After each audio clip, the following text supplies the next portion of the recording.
এই দিদি, তুই রাস্তা গিয়ে ভিক্ষা করছিলি কেন? মা আমাদের ছেড়ে চলে গেছে, বাবা অসুস্থ, আমাদের সংসার চলবে কি করে? কদিন বাদেই তোর বিয়ে, আমার কলেজের খরচা। বাবা, আমার বিয়েটা আর হবে না। কেন? রায়বাড়ি থেকে বলে দিয়েছে ওরা কোনো ভিখারি পরিবারের সাথে সম্পর্ক করবে না। ঠিক আছে মিষ্টি, আমি তোর অন্য ছেলে দেখে বিয়ে দিয়ে দেবো। হ্যাঁ, কোনোদিন কোনো ছেলে আমাকে বিয়ে করবে না বাবা। এই অপারেটার যন্ত্রণায় আমার মা আমাদের ছেড়ে চলে গেছে, এখন আমিও মায়ের কাছে চলে যাচ্ছি। মিষ্টি, আমার জন্য সবাই তোমাকে ছেড়ে চলে যাচ্ছে, আমাকে একটু বিষ খাইয়ে মেরে দাও না বাবা। ও কথা বলতে নেই সৃষ্টি। কিছুক্ষণ পর। আসুন ম্যাডাম, বলছি এটা কি সৃষ্টি দাসের বাড়ি?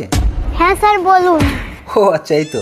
বলছি আপনার মেয়ে আমাদের কলেজ থেকে এডুকেশনে সারা পশ্চিমবঙ্গে প্রথম স্থান অধিকার করে। যারা নামাজকে ভালোবাসো তারা একটা লাইক দাও, যারা কোরআনকে ভালোবাসো তারা একটা কমেন্ট করো, যারা আমার আল্লাহকে ভালোবাসো তারা একটা শেয়ার করো।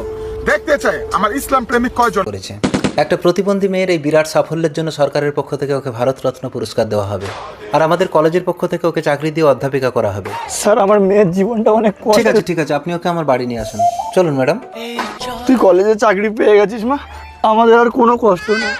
বাবা, আমি বিয়ে করেছি। সংকেত, তুই বলেছিলি এটা সেই ভিখারির মেয়েটা না? বাবা, ও এখন ওর বাবার কাছে থাকে না, ওর মায়ের কাছেই থাকে। দেখ সংকেত, আমি ওর বাবা মা কাউকে চিনি না। আমি একজন প্রিন্সিপাল, সমাজে আমার একটা সম্মান আছে। তুই আগে ওর মাকে ডাক, ওর মায়ের সাথে কথা বলে তবে আমি ওকে বৌমা বলে মানবো। ইনিই মিষ্টির মা।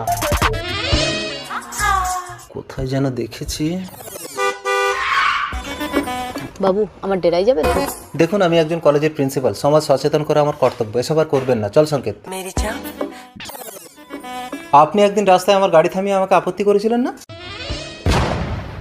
একটা পতিতা মায়ের মেয়েকে আমি কখনোই এ বাড়ির বৌমা বলে মেনে নেব না। আমাদের কলেজের একটা প্রতিবন্ধী মেয়ে ভারতরত্ন পেয়ে আমাদেরই কলেজের অধ্যাপিকা হয়েছে, ওকে আমি এ বাড়ির বৌমা করব। মিষ্টি, আমার বাবার কথাই শেষ কথা, আমি এই মেয়েকেই বিয়ে করবো, তুমি আসতে পারো। দাঁড়াও মা। স্যার, আমার মায়ের জন্য আমার বোনকে কেন দোষী করছেন? তাছাড়া কারো সুখ কেড়ে নিয়ে কখনো সুখী হওয়া যায় না স্যার। সৃষ্টি, হ্যাঁ স্যার, ওকে মেনে নিন।